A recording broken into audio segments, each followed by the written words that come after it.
चंदन नगर गांव में एक किसान दीनू अपने खेत में काम कर रहा होता है। तभी उसे पास वाले गन्ने के खेत में से कुछ डरावनी आवाजें सुनाई देती हैं। दीनू आवाजों की ओर खींचा चला जाता है। दीनू गन्ने के खेत में चला जाता है। जैसे ही दीनू गन्ने के खेत में घुसता है, वे डरावनी आवाजें आनी बंद हो जाती हैं। अरे ये क्या हुआ? ये आवाजें तो आनी बंद हो गई। कहीं ये कोई भूत तो नहीं? थोड़ी देर बाद खेत में से एक डंडा निकलता है जिसमें दीनू की खोपड़ी टंगी होती है। उसी समय वहां से दो शराबी नन्हे और बन्ने दीनू की खोपड़ी के पास जाते हैं।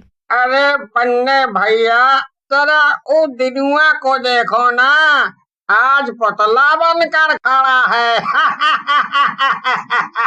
ये दीनू भी ना पैसे के लिए कुछ भी कर लेगा। सही कह रहे हो नन्हे भैया, लेकिन एक बात बताओ, इसका धड़ कहाँ गया? कहीं बेच कर तो नहीं खा गया है? नन्हे खोपड़ी देखकर बेहोश हो जाता है। अरे मुझे तो चक्कर आ रहे हैं। ये तो दीनू की खोपड़ी है, बचाओ! नन्हे के बेहोश होने के बाद बन्ने वहां से भाग लेता है और दीनू की बीवी रजनी के पास पहुंचता है और बोलता है, अरे रजनी भाभी, गजब हो गया, गजब। मैंने तो आज पता नहीं क्या देख लिया था, बहुत ही डरावना था।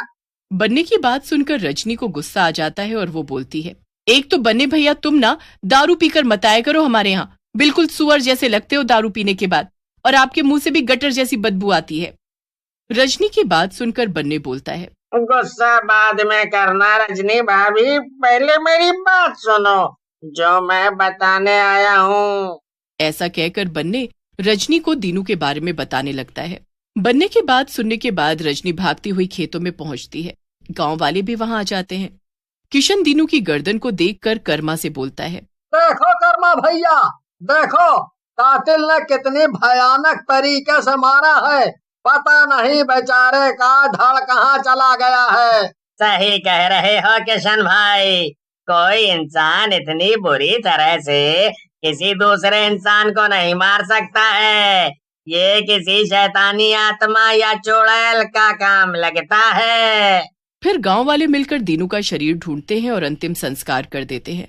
रजनी गांव के सरपंच कैलाश के पास जाती है और उन्हें अपनी आप बीती बताती है। रजनी की बात सुनकर सरपंच जी बोलते हैं, बेटी रजनी, मुझे थोड़ा समय दो।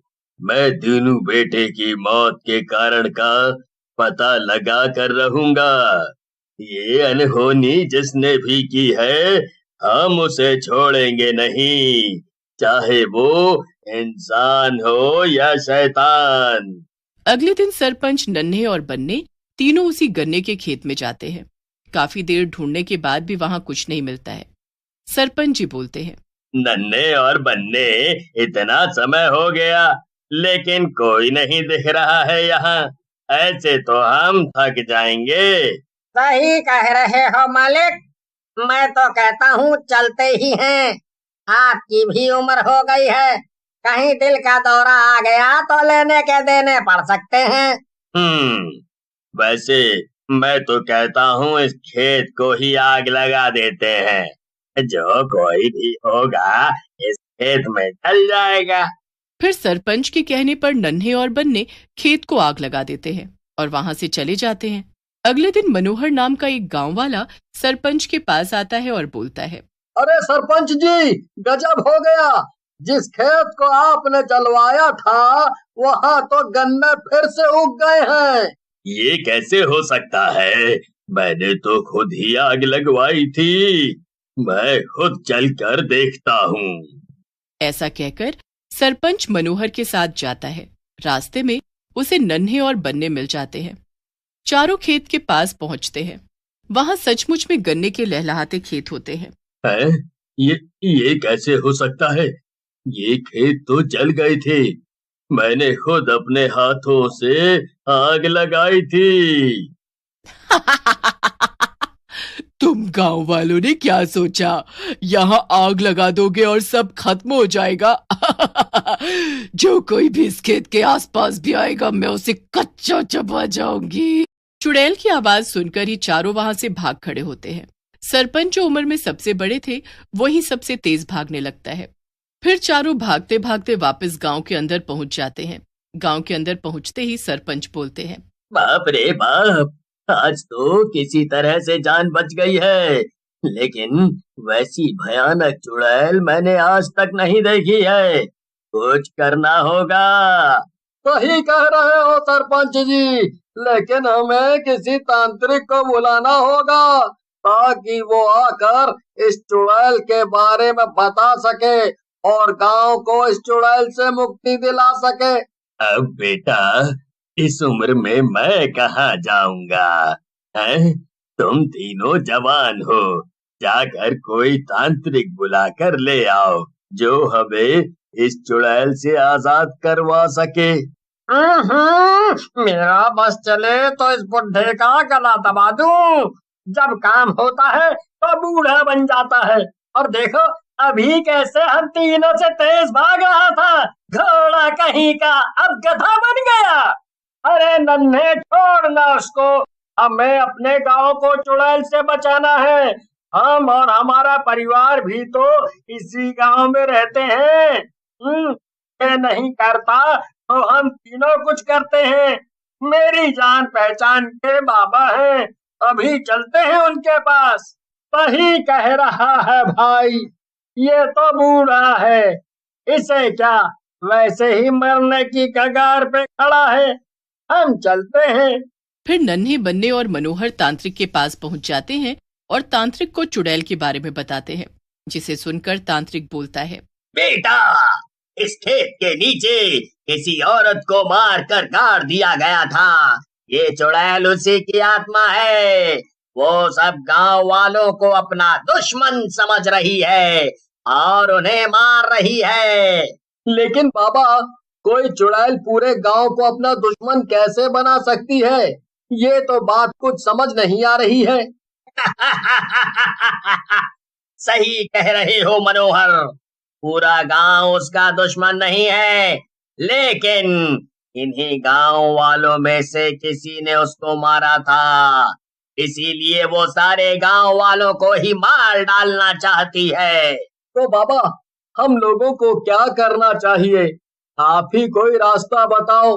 तुम तीनों को सब गांव वालों को बुलाना चाहिए, उसके बाद मैं बताऊंगा क्या करना है।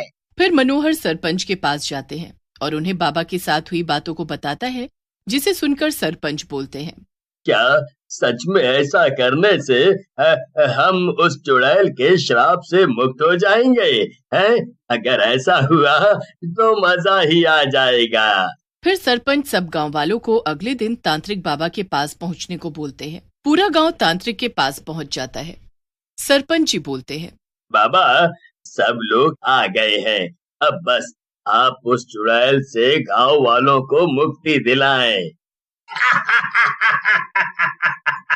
नहीं सरपंच जी, अभी सब लोग यहाँ नहीं आए हैं। तुम्हारे गांव का कल्लू सुनार नहीं आया है। फिर सरपंच जी के कहने पर गांव के कुछ लोग कल्लू सुनार को पकड़कर ले आते हैं। कल्लू जैसे ही वहां से जाने लगता है, चारों तरफ अंधेरा छा जाता है और जोर से बिजली कड़कती है और वहां चुड़ैल आ जाती है। कहाँ जा रहा है कल्लू? तेरी वजह से ही मैं मरी हूँ। बहुत मुश्किल से पकड़ में आए हैं। मैं तुझे यहाँ से नहीं जाने दूंगी। तू तो गया। ऐसा कहकर चुड़ैल कल्लू को गर्दन से पकड़ती है। कल्लू चिल्लाता हुआ बोलता है, अरे अरे अरे अरे अरे अरे अरे अरे अरे मर गया रे! अरे मुझे बचा लो गांव वालों! हाय हाय हाय, ये चुड़ैल मार डालेगी मुझे! हाय हाय! कोई नहीं बचा सकता तुझे कल्लू। तूने अपने ब्याज के पैसों के लालच में एक औरत को मार डाला। गांव वालों, अब तुम सब लोगों को डरने की जरूरत नहीं है। मुझे अपना दुश्मन मिल गया है। मैं इसे लेकर जा रही हूँ। इसे भी मैं तिल तिल करके मारूंगी। इतनी आसान मौत नहीं दूंगी। ऐसा बोलकर चुड़ैल कल्लू को लेकर वहां से चली जाती है।